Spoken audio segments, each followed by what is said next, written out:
Good rise, everyone.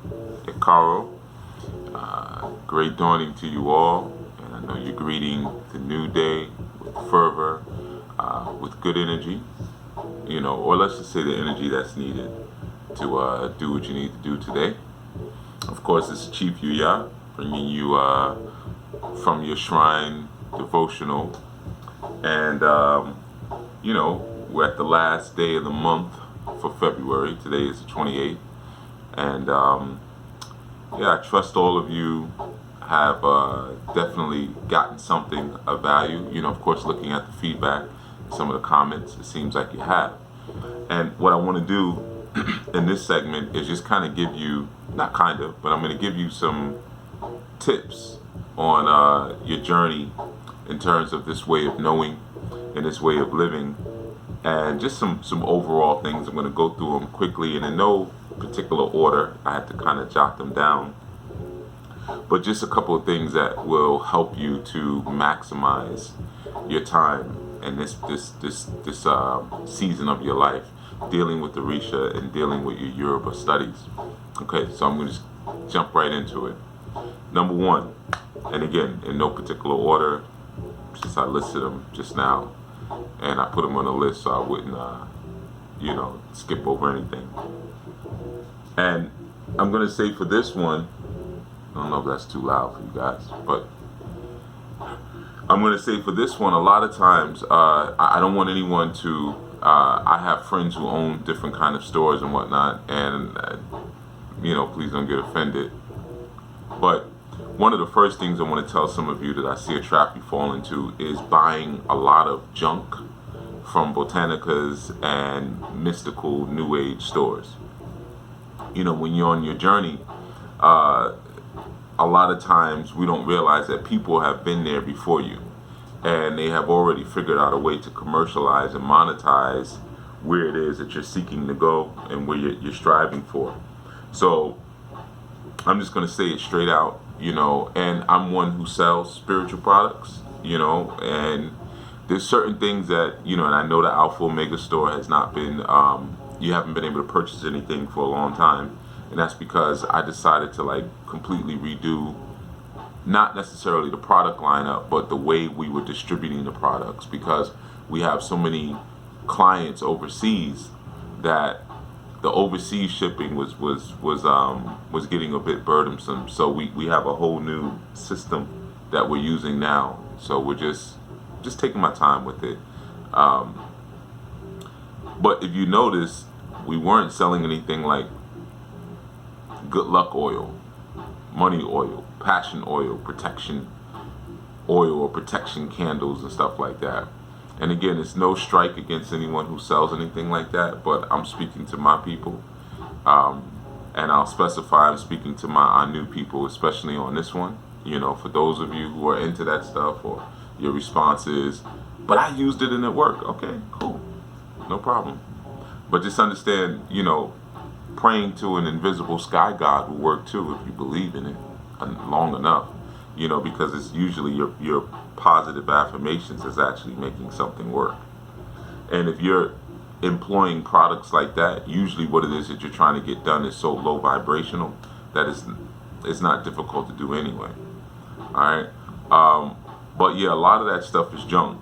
You go in there and some of the statues they sell, the plastic eleques that they'll pass off on you, the money blessings, aerosol spray, all that stuff. When you're starting out, you'll develop a better relationship or a healthier relationship with the ingredients of your work if you actually source your ingredients.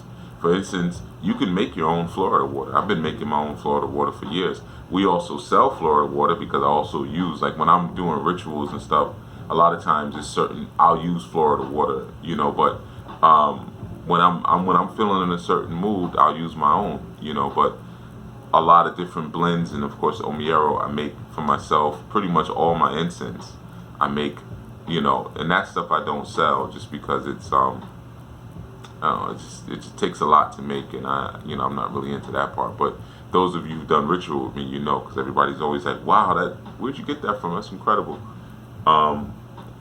it's incredible because I took the time to really learn what I wanted to be in each blend for what it is that we're getting done. So, take some time to actually learn how to make some of the things that you would like to make. Um, get with the sculptor. You can have them make some of the statues for you, or some of the images if you know someone who paints. You can have them paint images for you, and things like that. So just in general, avoid a lot of the botanica and mystic store junk. It's a joke, and they'll fleece you. The good luck incense and stuff like that. A lot of that stuff you can make yourself, and it's a lot more powerful when you make it yourself. Okay, but you got to know what you're putting into it, or you're just making more of the same junk that they just made. All right, and the truth is, a lot of that stuff you don't even need. A lot of that stuff you don't even need. There's no shortcuts, and those things are the epitome of shortcuts. Yeah, just burn some of this, rub some of this on your door, and everything will be all right. It doesn't work that way. It just really doesn't. And I tell people that all the time. So I know about maybe 5% of the people listening right now are going to listen to that, because no one ever wants to hear that when I tell them that. They like, I'm going to go to the botanica and get me some junk. Have it your way. Point 2, find an elder who teaches. I can't tell you how many times people come to me and they ask me to interpret something or explain something that their elder said to them, or their Babalao, the Iyanifa, said to them. And I typically don't do it because I didn't say it to you.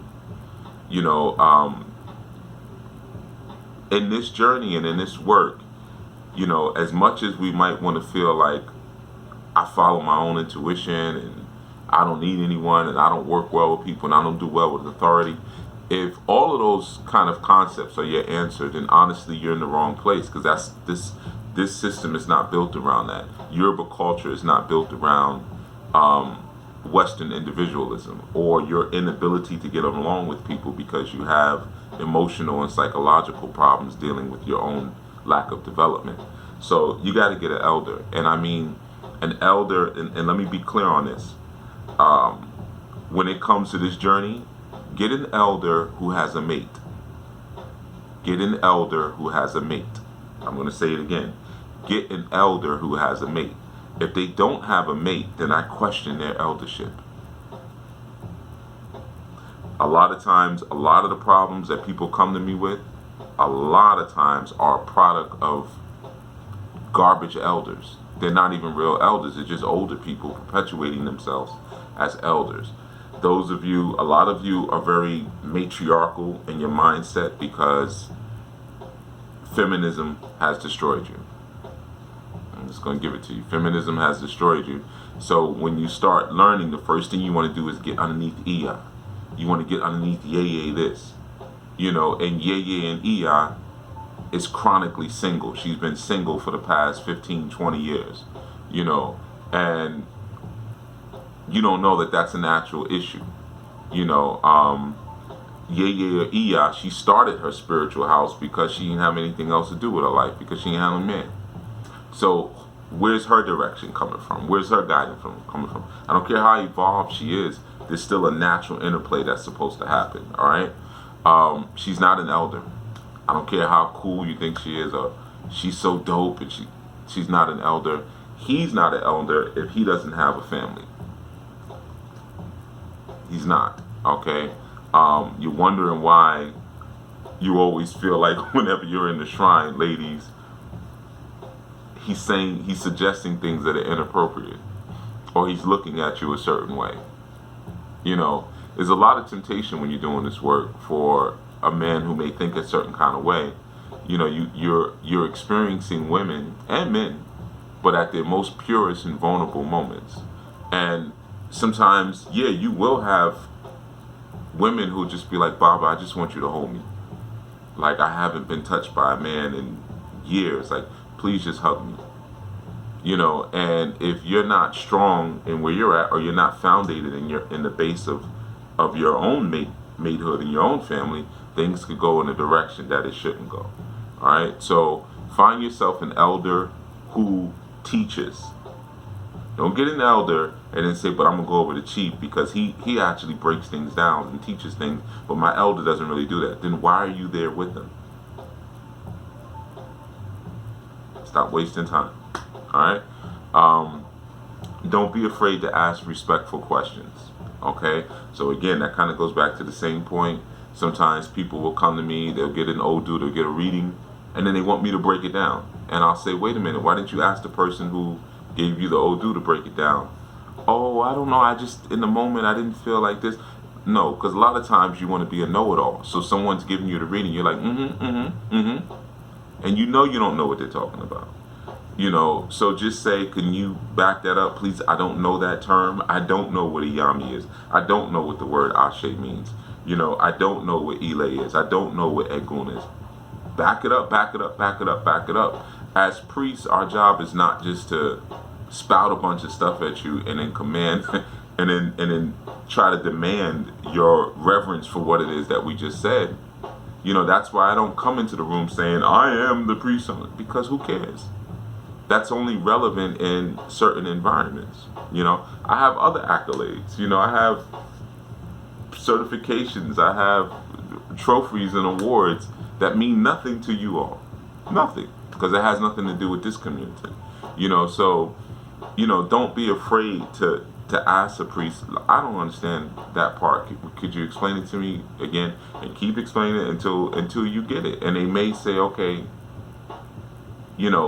I'm going to give you this book to read, or watch this, and then we'll come back and talk about it. But don't be afraid to ask respectful questions. And also understand that nobody's required to answer your questions, especially if you're not under their charge. Okay, so a lot of times people come to me, or they'll jump on a video and be like, and ask a question, and you find that you don't get a response. Now, there's multiple reasons sometimes I don't give a response, and I'm gonna tell you the majority of the time is because of the way it was asked, or I already answered the question. Like if you jump on the thread and say, how do I get a reading? And it's in the description of every single video. I'm not answering that. It's disrespectful, and or like, how do I join your class? It's in every video has a link to the class, and that's been that way for 8 years now. There's been a link to Sadula House. That website has been up since 2007, 2006, somewhere around there. So come on.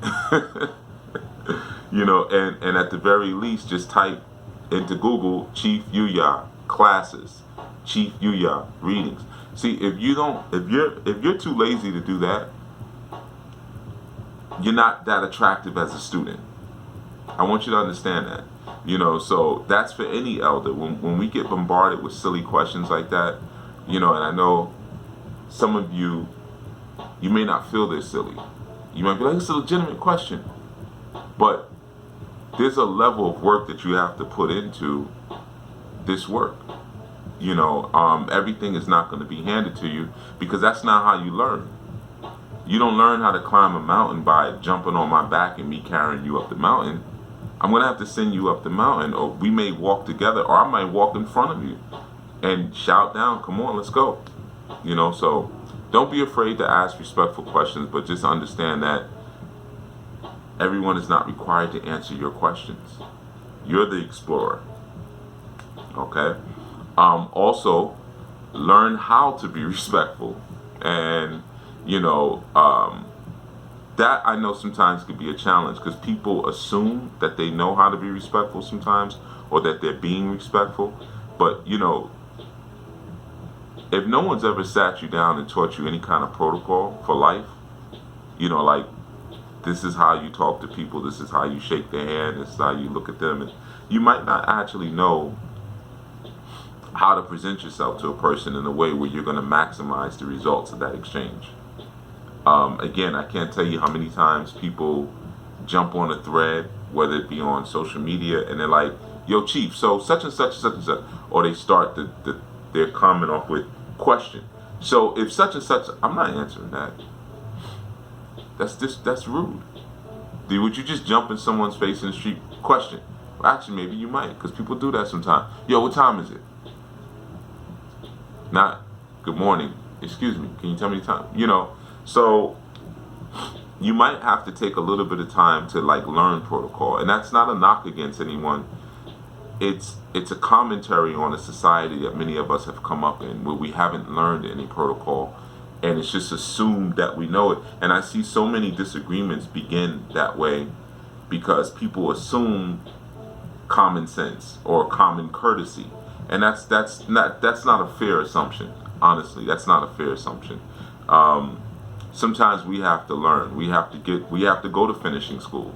We have to get books on protocols and etiquette and manners. So learn those things. Learn, especially in the culture that you're seeking to learn. Learn what respect looks like, because it may look different than what you're accustomed to.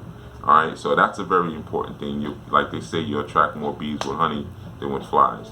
I mean, than with vinegar, though that's not really true anyway. But okay, number 6, your lifestyle and your psychology is a reflection of your spiritual devotion. Being petty, weak-minded, fearful, and the like, are states that you should address through the wisdom of Ifa and the tradition. Don't try to justify your weak-mindedness or your jealousy or your egoism or your pettiness. Don't try to justify it with the tradition. Okay? Oh, I act like this. I had someone say it on a thread before. Luckily, they deleted. I guess they realized how ridiculous they sounded. But they were very rude. Another one come on a thread and, just being rude, trying to correct me in my space. And number one, women shouldn't be trying to correct men. Period. And I know that's, again, you're living in a matriarchal, toxic mindset where it's, you think you can do whatever you want unchecked. But don't jump in my face like, hold on a second. Don't do that. Don't do that. That's rude. Don't try to undermine my authority. Don't try to undermine my manhood. Don't try to undermine my role like that. And the reason you're doing it is because you have no etiquette. You have no protocol. So someone came in doing that on a thread and saying stuff that made no sense on top of that. Because it's usually the most dim-witted ones that behave that way. So what they're going to jump in, try to correct you, and they're always going to be wrong in something they're saying. And I pointed out to them nicely, like, listen, I'm not really feeling your vibe, but, you can continue to interact here. And they tried to justify their ridiculousness on Oya. Well, Oya is, what did she say? Oya is abrasive, and Oya is inappropriate. She does what she wants. No, Oya carries rusty swords because she's a peaceful warrior. You're just making up stuff because you don't know what the heck you're talking about. So don't try to justify your sickness and your deficient psychology and character faults through the tradition. Through the tradition is where we develop and we evolve beyond those things, and we mature beyond the problems that we have with our psychology and our mental and our physical. So that's a point that I wanted to make. Point 7, our initiation should not be your first step into this way of life. You go get a reading, or you feel like you want to get initiated, which is a common thing. You don't know anything about the tradition, but you like, I always felt like I should be initiated. But you don't even know what initiation is. A lot of times when people say that, I say, why? What makes you feel that way? I don't know, I want to help people. You don't have to be initiated to help people. All of you who sent in donations for Red Wrap, not all of you were initiated, but you were able to go to the store and get feminine hygiene products, or to send a donation and to help what we were doing for other people, and you didn't need an initiation for that. If you want to do something, you're going to do it. That's like saying I'm upset with someone and I want to fight him, but I got to go get a black belt in judo first before I can fight them. No, if you want to do something, you're going to go ahead and do it. So it's the same thing with the work. You don't have to be initiated, and just because you go get a reading and some priest says this energy wants you or that energy wants you, again, that goes back to, I can't remember what point that was, but don't be afraid to ask respectful questions. What is initiation? What would be required of me? And don't get your head gassed up by ideas that by getting initiated now all of a sudden you'll gain some certification and extra respect in the community. And I know a lot of you kind of ride off of that. And that sometimes is because maybe you've come through situations in your life where, you know, maybe you might feel some level of insecurities. And you're like, well, if I get initiated, you know, people will have to deal with me differently and look at me differently. And again, that's not necessarily the case, because initiation doesn't mean something to everybody. Not everybody's a part of that community. And initiation just means you're initiated to learn and start doing things, right? But again, it's not going to give you any more real respect, all right? So that should not be your first step into the tradition. Learning should be your first step. You know, learning about where it comes from. If we're talking about, I want to learn Orisha, learn about Nigeria. Learn the history of Nigeria. You know, I hear so much misinformation, man. I mean, it's like 85% of what I hear is wrong. I heard an Oshun priest speaking the other day. She was giving a lecture, and she was speaking about how the Oshun tradition started in the Osogbo region of Nigeria. And she went on to this whole thing about that, and that's completely wrong. Osogbo is the capital of Osun State, but the veneration of Oshun didn't start in Osogbo. You know, in fact, Osogbo is somewhat of a new creation, if you know the history of the actual country. You know, but Oshun veneration didn't start there. It started in a different region in Nigeria, and it moved across, you know, to to that area that we know of now. You know, you don't even have to be in a tradition to know that. That's just Nigerian history. You know, so that's a start. Learn about the people and the context in which these ideas came forth if you really want to respect them. All right, so that's number 7. Number 8, learn your head and your ancestral line before you learn Orisha.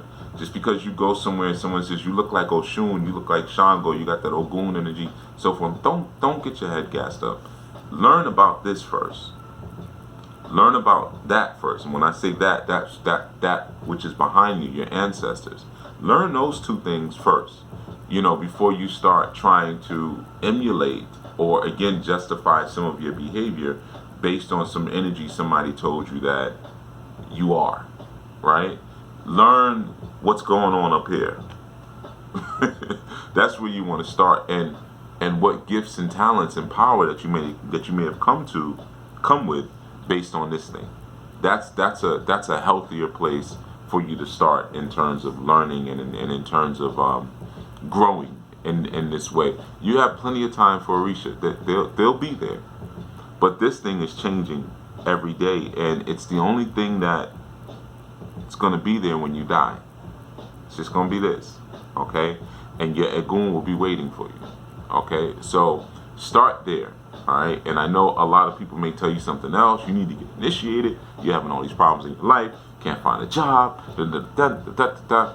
Do what you want, but these are just some advice, which I don't really give advice, but I'm doing something different. Number 9, get a reading to uncover your dominant Orisha, okay? It's not always who or what you resonate with, and respect the reading. Don't get a reading from me. You want to be Shango, but your reading comes out and tells us that you're Eshu. But you're like, Eshu, I don't resonate with Eshu. So then you go to someone else, and you keep going to, and then, but when you sit down, you say, I think I'm Shango.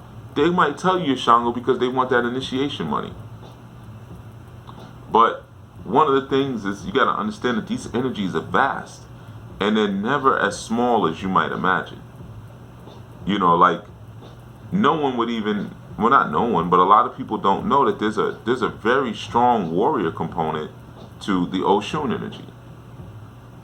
A lot of the water energies have very strong warrior aspects to them. Because again, think about some of the destruction that water can cause, right? So, but people think, okay, I want to be a warrior, I got to be Shango, I got to be Ogun. Those are the fighters. And you know, you get into this to learn. So when you get the reading that tells you what your dominant energy is, not what rules your head, you rule your head. If you don't rule your head, you're a slave. Because freedom is only here. That's it. Freedom goes from this border to that border. That's it. Being able to run in the field naked and, grow my own food and, live on the land, that's not freedom, especially if it wasn't your idea. That might be liberty, but not necessarily freedom. All right? So I would give that, render that to you. Get a reading. Just because you had a dream about Yemoja or this one, or you got a bunch of children, or you got real big breasts, or because all the guys want you doesn't necessarily mean you're Oshun, or because you can dance and sing doesn't mean you're Shango, because you're into martial arts doesn't mean you're Ogun, just because you're a jokester and you like to get high and snort a line once in a while doesn't mean you're Eshu. The energies are much more complex and vast, than you might imagine. Because that question comes up a lot. How do I know who my Orisha? You got to get a reading, Learn the songs and the dances. This is point 10. Learn the songs and the dances of the various energies and perform them in a communal setting. That's like, before you get initiated, before, like when you're wondering, like, where do I start with some of my learning? That's a great place to start. The songs and the dances. And one of the reasons is because, and sometimes I've heard songs that are wrong, like, especially when they go to other traditions like Santeria and Lukumi, the pronunciations change and then sometimes the whole concepts change, but still, even with that, still learn them. And I'm going to tell you why, because you'll learn a lot about the energies through the songs and the dances, because for the most part, a lot of those don't get tampered with as much as you might think. They don't get tampered with as much as like the folklore and the stories and the representations. So you can learn a lot through the dances, a lot. And then like when you go to Bimbe's, look at what people are wearing. Like, look at what the Yemoja priests are wearing and the Oshun priests are wearing. Look at how they move. Look at the Ogun, when the Ogun comes and you see that back moving and what that represents. Look at how they move, Look at how the Ifa priests, when they dance, they don't really move much, right? What is that about? And just by learning those dances and learning those songs, I'm telling you, it will take you, really, really far. But that's not the whole of it. The whole of it. This isn't church. You don't just go to the choir and now, I joined the choir, I'm going to heaven, so that's a part of it, all right? But it's a part that, like, anyone can learn, you can get into the songs and the dances. Point 11, get a divine name and use it, all right? And I already did the segment on the naming ceremonies and stuff, so I don't really have to back that one up that much. You can look at that segment again, but get a divine name and use it, okay? And that's whether I give it to you, or your elder gives it to you, or you give it to yourself. But, you have the power to name yourself. It's fine, but get a divine name and use it. And make sure it makes sense. I see people pick these names like Ifa, this and that. And you're not that. It's an attribute that not only you will aspire to, but that really does typify and epitomize the essence of what you are. Don't just come up with a name because you want people to bow in front of you. Yuya ain't really like Yuya. Ain't really all that big or anything like that, but it's so appropriate. So your name may not sound humongous or whatever, and that's my given name. That ain't, but still, it's not like I'm King Katanga, so. All right, now, point 12, our last and final point. Don't go reading crazy. Don't go reading crazy. Every 5 minutes, I need reading. You don't know half the time if you need a reading. A lot of times, again, it's the issue that you're going through is not spiritual, it's cultural. It's psychological, and that needs to be dealt with. You usually don't need a reading more than once or twice a year, unless you're in a position of high importance, or you're actually in the middle of a heavy undertaking right now in your life. If none of that is the case, then no more than once or twice a year do you really need a reading. Focus your time on learning experiences and bonding experiences and community experiences, okay? And like I said, a lot of times your issues are more psychological and emotional based than they are spiritual, because you haven't dived into the culture. This culture heals you. This culture brings sanity into your life. I've been saying it for the longest. I know it's not sexy, but it is what it is. All right. So this has been our last segment from the shrine. We'll pick this up again maybe some other time. I know everyone has been putting in the comments, keep it coming, keep it coming, keep it coming. And I didn't want to say I was only doing this for a month, and not because it's Black Legacy Month or anything like that. It's just how the timing went. All right.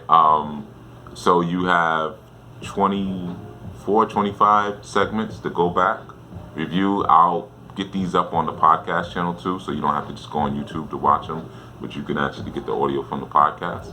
All right. And, I'll do something again, but no, I'm not doing this every day. No, I'm not doing this every day. I got a lot of stuff going on, so my time doesn't really allow it. But I committed myself to wanting to do this all month and give you guys some guiders and some game and whatnot. All right. So this is Chief Yuya. I'm signing out. You got some tips and you got